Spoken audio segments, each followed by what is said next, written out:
काँग्रेसचे बळे नेते BJPमध्ये जाणार, अशी चर्चा दर्यापूर शहरात रंगत आहे.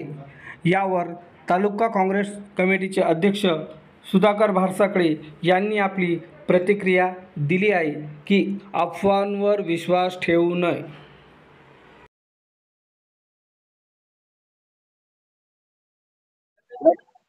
ह्या ज्या वावड्या उठत आहेत या गोष्टीमध्ये अजिबात तथ्य नाही.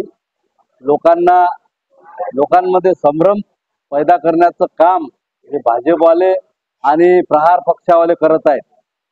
त्याच्यामुळं त्या गोष्टीमध्ये अजिबात तथ्य नाही आहे.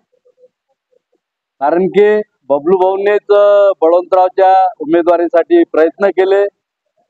बळवंतरावचं नाव दिल्लीपर्यंत बबलू भाऊंनी आणि यशोमतीताईंनी उमेदवारीसाठी रेटलं. त्याच्यामुळं बबलू भाऊवर किंवा माझ्यावर अशी कोणती शंका घेणं हे हास्यास्पद आहे.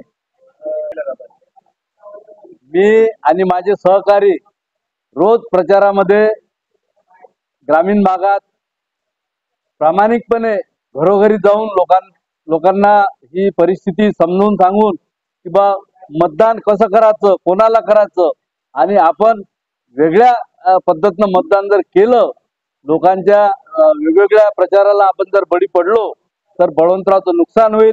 बळवंतरावच्या पाठीच्या मागे खंबीरपणे आपण उभं राहिलो पाहिजे. आणि बळवंतराव एक सर्व समाजांना, सर्व लोकांना, घटकांना सोबत घेऊन चालणारा माणूस आहे. त्याच्यामुळे बळवंतरावचाच प्रचार आम्ही करत आहोत. नाही, महाविकास आघाडीमध्ये उद्धव बाळासाहेब ठाकरे, शिवसेनेचे सर्व पदाधिकारी, कार्यकर्ते, तसेच राष्ट्रवादी शरद पवार साहेबांचे राष्ट्रवादीचे कार्यकर्ते, पदाधिकारी संयुक्तपणे आमच्या सोबत प्रचाराला असतात आणि ते एका दिलानं काम करत आहेत.